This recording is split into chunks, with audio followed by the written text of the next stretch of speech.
देखो भाई, मैं सबसे पहले तुम्हें ये बात बता देता हूँ कि मैं तैयारी नहीं कर रहा हूँ एसएससी की, लेकिन उसके बावजूद मैं, क्योंकि खुद छात्र हूँ, पढ़ने वाला व्यक्ति हूँ, तुम्हारी पीड़ाओं और संवेदनाओं से त्रस्त हो चुका हूँ, परेशान हो चुका हूँ।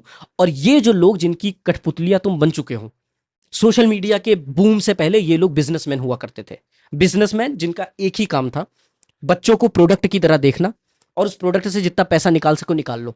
उसके बाद सोशल मीडिया का बूम आया, और अब ये सिर्फ और सिर्फ बिजनेसमैन नहीं रह गए हैं, ये सेलिब्रिटीज हो गए हैं। और लिटरली कुछ सेलिब्रिटीज से ज्यादा का इनका साल का टर्नओवर है। ये 4-6 लोग, अगर तुम्हें ये लगता है कि ये सिर्फ टीचर है, तो तुम मुगालते में हो। ये एक इकोनॉमिक सिस्टम बना हुआ है, मार्केटिंग सिस्टम बना हुआ है।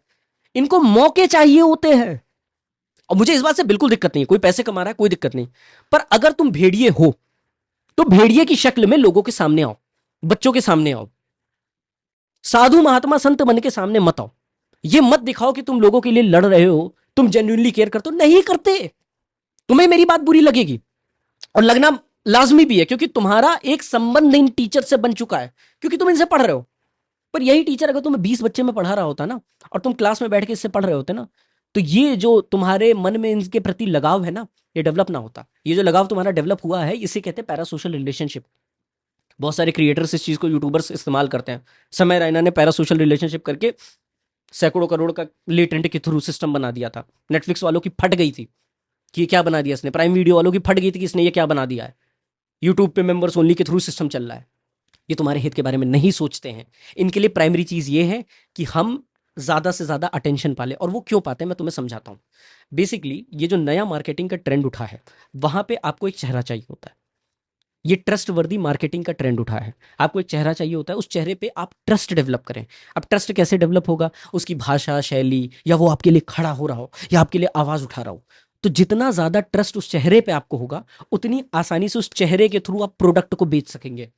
ये काम बहुत सारे इन्फ्लुएंसर भी कर रहे हैं, कि बहुत अच्छी वाइब के साथ आपके सामने मुस्कुरा मुस्कुरा के आएंगे और कंटेंट बनाएंगे, और आपको उस पर ट्रस्ट हो जाएगा। जब आपको उस पर ट्रस्ट हो जाएगा, तो वो 2 कौड़ी की चीज है, लिटरली 2 कौड़ी की चीजें आपके जरिए बेचेंगे, क्योंकि उन्हें तो इन्फ्लुएंसर मार्केटिंग करनी। यही सेम चीज ये लोग कर रहे हैं। इन्फ्लुएंसर्स ने बाद में सीखा, इन लोगों ने पहले ये काम किया है। तो कोई भी इवेंट, कोई भी घटना होती है, वो इनके लिए मौका होता है कि हम कैसे घुस जाए इसमें और मैक्सिमम आई बॉल अपने ऊपर लेके आए। और ये ऐसा क्यों करना चाहते हैं? क्योंकि बात समझो, लेट से एसएससी की कोचिंग का मार्केट सिर्फ और सिर्फ 1000 करोड़ का है। ज्यादा होगा, कम होगा, मुझे इसका आइडिया नहीं, पर हाइपोथेटिकली हर किसी को उसमें लार्जेस्ट शेयर चाहिए। ये जितने भी हैं, तुम्हारे 4-5 मास्टर लोग जो चल रहे हैं, यही इनका मोटिव है। अब ये उस 1000 करोड़ को 2 साल में 5000 करोड़ नहीं बना सकते, क्योंकि नंबर ऑफ पीपल लिमिटेड है। पॉपुलेशन तो ऐसे है नहीं कि बढ़ी जा रही है बढ़ी जा रही है, अब तो वो भी स्टैग्नेशन पे आ गई है। तो उसको 5000 करोड़ नहीं बना सकते। यूपीएससी वाले बना लेते हैं, क्योंकि वो अलग अलग तरीके से फंड करके शोज, मूवीज और इन सब के जरिए चीजें निकाल लेते हैं। उसको अभी हम साइड में करते हैं, पर ये लोग नहीं बना सकते, एसएससी के टीचर्स। क्योंकि अगर तुम ये सोच के बैठे हो कि ये यहाँ पे एनजीओ चला रहे हैं, एनजीओ में भी पैसा आता है, अगर तुम ये सोच के बैठे हो कि ये यहाँ पे आश्रम चला रहे हैं, तुम्हारी सेवा कर रहे हैं, तो तुम मूर्ख हो। 100 करोड़ से कम का टर्नओवर ये जितने भी 4 लोग टहल रहे हैं, किसी का नहीं होगा। पेपर पे भले कुछ भी दिखा दे ये लोग, जितना भीड़ इन्होंने इकट्ठा कर रखा है। रिवेन्यू रिवेन्यू की बात कर रहा हूं, इन सभी के संस्थानों की जो भी ये चला रहे हैं। तो ये तुम्हारे भले के लिए नहीं बैठे हैं भाई। सबसे पहले ये बिजनेसमैन है, सेलिब्रिटीज हैं। उसके बाद ये बिजनेसमैन और सेलिब्रिटीज किस तरह से बने हुए हैं? टीचर के चोगे पे। और वो चोगा ये नहीं उतार सकते। इनको कुछ आता जाता नहीं है, मैं तुम्हें सही बता रहा हूं। इनको आता है सिर्फ और सिर्फ एक एग्जाम को कैसे क्रैक किया जाए, उसका स्किल देना। क्योंकि ये उसी चीज में 20 साल अपना खपा चुके हैं, 10 साल खपा चुके हैं। तो ये उस चीज को समझते हैं। अगर ये लोग तुम्हारे जेन्युइनली शुभ चिंतक होते ना, तो ये 4 के 4, 5 के 5 जितने भी टीचर हैं, सबसे पहली चीज करते कि इकट्ठा होते।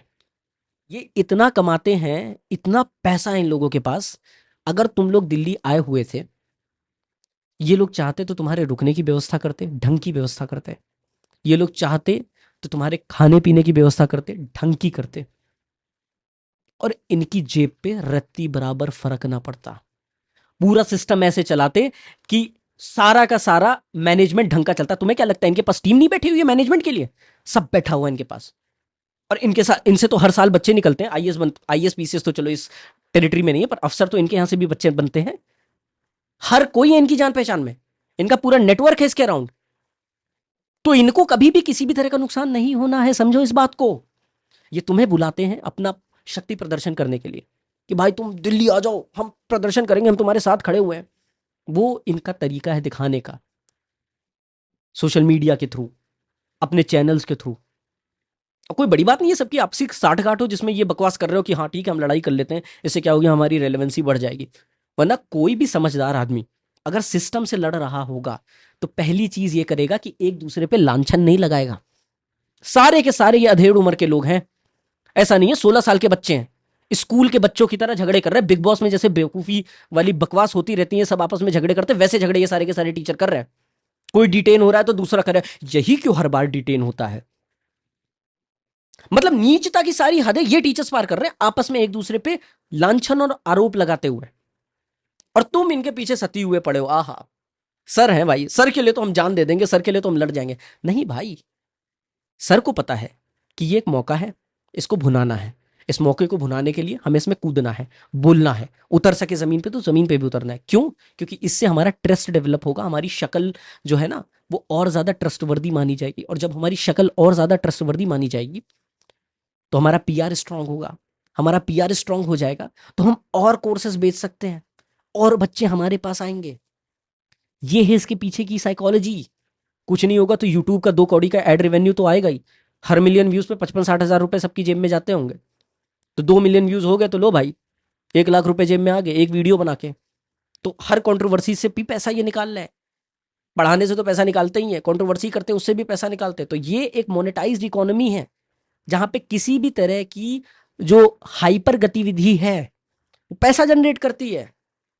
कभी डायरेक्टली करती है, कभी लॉन्ग फॉर्म में करती है, कभी लॉन्ग टर्म में करती है, पर करती ही करती है। तुम्हें मैं बताता हूं, ये मिलियन मिलियन पे जो यूट्यूबर नॉर्मल से बैठे हैं ना, इन पे 20-20 लोगों की टीम होती है। ये सब तो बड़े बड़े टीचर्स हैं, इनका टर्नओवर है भाई, प्रोडक्ट बेच रहे हैं, मोटा पैसा निकाल रहे हैं तुम लोगों से। 1000-1000 5-5 हजार बच्चे इनके पास एनरोल है, शायद मैं कम ही बोल रहा हूं। तुम मत सती हो इन लोगों के चक्कर में, तुम पढ़ाई पे ध्यान दो। तो अंत में मैं ये टीचर लोगों से यही करूंगा कि प्लीज बच्चों के साथ खिलवाड़ करना बंद कर दीजिए, क्योंकि बहुत सारे ऐसे बच्चे हैं जो इस माया जाल से आपके नहीं देख पाते, पर बहुत सारे बच्चे हैं जिनको आपका माया जाल दिखता है, समझ में आता है। तो हमें पता है कि न्यू लिबरल सिस्टम में आपके लिए सिर्फ एक चीज वैल्यू करती है, वो है पैसा। That's it.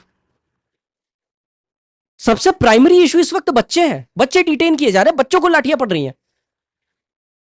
लेकिन तुम्हारे लिए क्या, ओ मैंने तो इतने बच्चों को छुड़ाया, ओ मैं तो यहां पहुंच गया था, ओ ये वाला टीचर देखो बार बार डिटेन हो रहा है, ओ ये वाले टीचर तो हमें बुला रहे तो हम तो भाई पहुंचेंगे। तमाशा बनाना बंद करो भाई। और ये तो कतई मत जाहिर करो कि तुम लोग वाकई में बच्चों के बारे में केयर करते हो,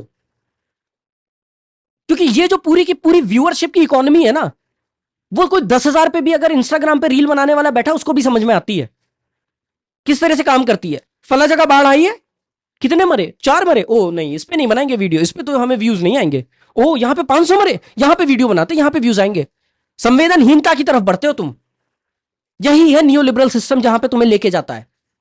तो तुम इस चीज को तो मत समझना कि तुम बेवकूफ बना दोगे, क्योंकि हाँ ठीक है गरीब घर के बच्चे हैं, तैयारी कर रहे हैं, तुमको पैसा दे रहे हैं, तुम भी उन्हीं लोगों में से निकले हो। पर हितैषी बनना बंद कर दो भाई, हाथ जोड़ के कह रहा हूं। मुझे ना यहाँ पे तुम्हारे बच्चे आके कोई फीस देने वाले हैं, ना तुम्हारे बच्चों को मैं जाके एसएससी पढ़ाने वाला हूं। मेरा वो डोमेन नहीं है, मेरी वो टेरिटरी है, so I don't give a damn about that. Serious issue है, उनका कैरियर जा रहा है यहां पे, वो अपना टाइम एनर्जी रिसोर्सेज सब कुछ लगा के यहां पे आ रहे हैं, और तुम्हारे यूट्यूब पे पंगे चल रहे हैं आपस में। अपने आप पे देखो और थूको अपने मुंह पे तुम लोग, शर्म आनी चाहिए तुम लोगों को। तुम्हारे लिए पैसा और ये मार्केट का शेयर इतना इंपॉर्टेंट हो गया है, सारी नीचता की हदें पार कर दी है। ये पूरा का पूरा जो ऑनलाइन सिस्टम आया है ना एजुकेशन का, तुम जैसे जैसे देखोगे हर जगह नीचता की सारी हदें पार कर रखी इन्होंने व्यूअरशिप और आईबॉल के लिए। और ये जो 4-6 टहल ये भी उन्हीं लोगों में से हैं, कोई फर्क नहीं है इनमें। क्या करोगे भाई, मेरे पे क्या करोगे, केस करना कर देना, देख लेंगे, आई don't give a damn about it. पर एक्सेप्ट करो कि तुम लोग भेड़िए हो जो साधु संत की खाल में टहल रहे हो। तुम्हें इस बात से फर्क नहीं पड़ता कि बच्चा कहां से ट्रेवल करके आ रहा है, कितना सफर कर रहा है। तो बच्चों को बेवकूफ़ बनाना बंद करो, जो तुम्हारा भेड़ियापना है उसके साथ बाहर आओ। बस यही कहना था।